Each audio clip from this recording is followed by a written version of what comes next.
Have you ever felt like you're pretty good with money? You pay your bills, you don't get into major debt, and you figure you're doing better than most. That was James. He always thought of himself as financially responsible. It was part of his identity. But that all came crashing down one Sunday morning. He was just sitting at his kitchen table, scrolling through his banking app like any other day. But this time was different. What he saw made his stomach drop. His credit cards were almost maxed out. There was a personal loan he'd completely forgotten about, and his savings. Barely enough to cover 1 month's rent if he lost his job. In that single moment, the person James thought he was, this financially savvy guy, vanished. He was left staring at a stranger's financial mess. His own. This is something we call financial identity shock.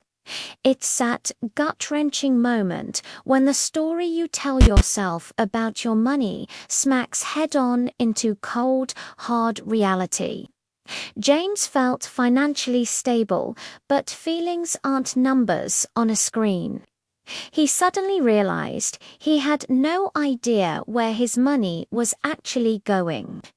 He just knew it was always gone by the end of the month. It's a trap many of us fall into. We confuse having a decent income with actually being wealthy. We mistake being busy and spending money for making financial progress. And we think that just because we haven't had a major disaster, we must be financially healthy.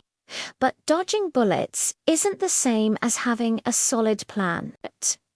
This gap between who we think we are with money and who we actually are is where this shock lives. And trust me, it's way more common than you think. The emotional fallout from this is huge, but nobody ever talks about it. It's not just about the numbers. It's about the shame, the anxiety, and the feeling of failure. James felt a wave of embarrassment wash over him. How could he have been so blind? He started avoiding calls from friends, worried they'd ask to do something he couldn't afford. The stress started affecting his work, his sleep, everything. He felt completely alone, trapped in a secret financial nightmare. This emotional weight can be crushing, and it makes it even harder to take the first step toward fixing the problem. But recognizing that feeling, that shock, is actually the first, most powerful step toward real financial freedom.